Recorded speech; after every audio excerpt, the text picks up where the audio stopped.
में आपका स्वागत है। एज यू नो, हमारी जो स्टडी है वो कोविड-19 के कारण काफ़ी डिस्टर्ब हो रही है, लेकिन हम ऑनलाइन क्लासेज कुछ न कुछ स्टडी से संबंधित जो भी पॉइंट्स है आप तक पहुंचाने का प्रयास करेंगे। इसके अंतर्गत ही आज एक हम टॉपिक पर डिस्कस करने जा रहे हैं।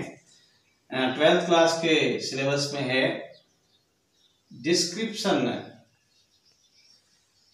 डिस्क्रिप्शन मीन्स वर्णन, डिबेट टाइप, और उसके फॉर एंड अगेंस्ट हमें हमारे जो तर्क आर्ग्यूमेंट देने पड़ते हैं उसके बारे में हम डिस्कस करने जा रहे हैं। तो इसके अंतर्गत आपको बताएंगे टॉपिक आज का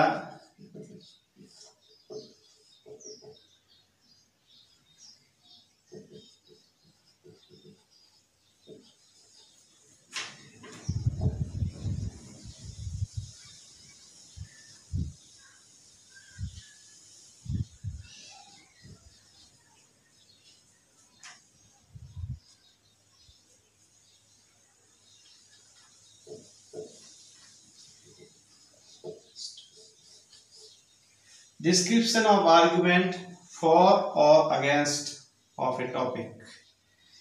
एक टॉपिक, एक विषय लिया, उसके बारे में हमने वर्णन किया और हमने उसके फॉर यानी फेवर में, पक्ष में अपने तर्क दिए, और उस टॉपिक के हमने अगेंस्ट में यानी उसके विरुद्ध में तर्क दिए। तो डिबेट टाइप, जैसा कि हम अपने डेली जीवन में भी देखते हैं कि हम किसी न किसी विषय पर कोई न कोई हमारा तर्क वितर्क करते रहते हैं। तो ऐसा ही एक क्वेश्चन है बोर्ड के अंदर, वो ऐसा ही है जिसके अंदर हमें पक्ष और उसके विपक्ष में यानी उसके फॉर फेवर में और उसके अगेंस्ट में हमें आर्ग्यूमेंट अपने देने होते हैं।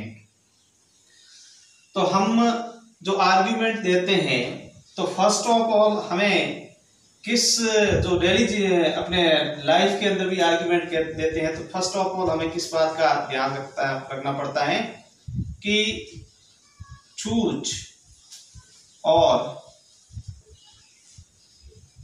Understand topic. पर डेली जीवन में हम तर्क वितर्क अपना आर्ग्यूमेंट करने जा रहे हैं, तो उसके लिए हमें हमारा टॉपिक है वो चूज करना पड़ेगा, सेलेक्ट करना पड़ेगा, और हमारे क्वेश्चन है तो उसको अंडरस्टैंड यानी उसको टॉपिक को हमें समझना पड़ेगा। समझ करके उसको बारे में हमें सोचना पड़ेगा कि हम उसके बारे में किस चीज में किस लिए बोल रहे हैं, कैसा कुछ कर रहे हैं। दूसरा है इसके बारे में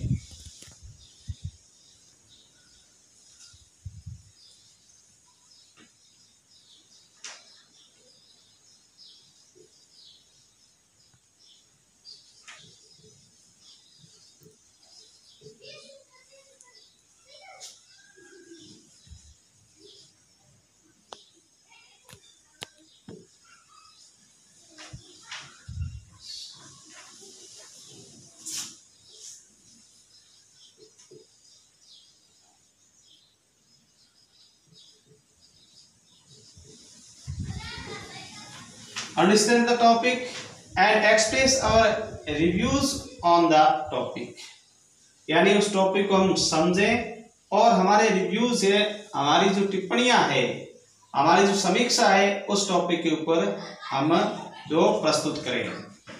और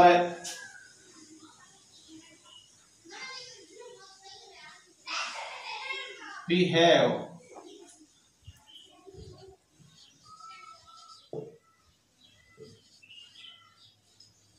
solid reason of our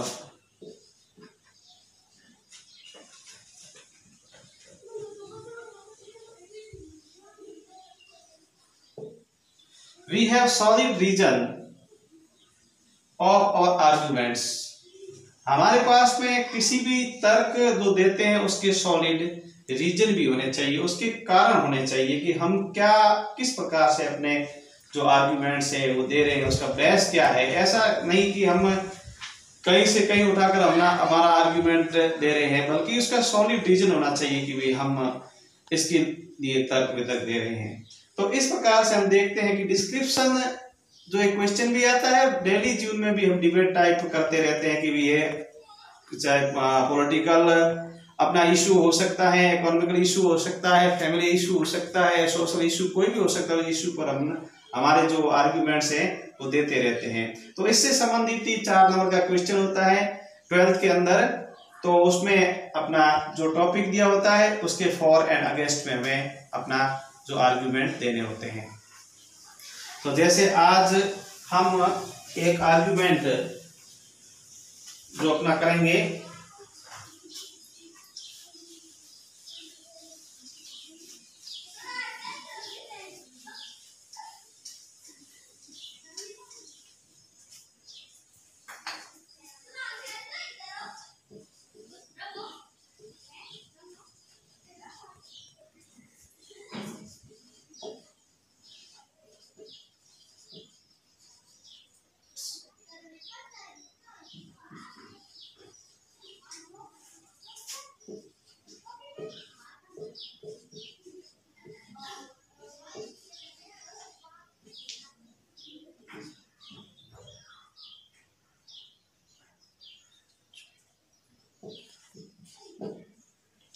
आज का टॉपिक है homework to students should be given और स्टूडेंट, यानी जो स्टूडेंट्स के लिए होमवर्क है, गृह कार्य, वो देना चाहिए या नहीं देना चाहिए। तो जैसे पहले हम इसको लेते हैं कि जो शुड बी गिवन, ठीक है ना, अर्थात अपना जो क्वेश्चन पूछा जाएगा तो शुड बी गिवन इतना ही दिया जाएगा या स्टूडेंट बी गिवन इतना दिया जाएगा। तो उसके अंदर इन दोनों साथ नहीं होकर के एक जो होगा तो उसमें ही हमें फॉर एंड अगेंस्ट होगा। नहीं तो इसमें क्या होता है कि दोनों फॉर और अगेंस्ट अपने इसमें हेडिंग में ही हो गए, जबकि हेडिंग में ऐसा हमें नहीं करना है। तो जैसे पहले हम लेते हैं कि should be given, homework to students should be given, यानी स्टूडेंट्स को होमवर्क देना चाहिए। तो इसके यदि हम फॉर में लिखते हैं, अब हमें पहले मन में सोचना चाहिए कि भी हम अपने सॉलिड रीजन हमारा हो, ऐसे सॉलिड आर्ग्यूमेंट हो कि वह जो भी हमारा जज है उसको वह यानी मान्य हो। तो ऐसे फॉर में लिखते हैं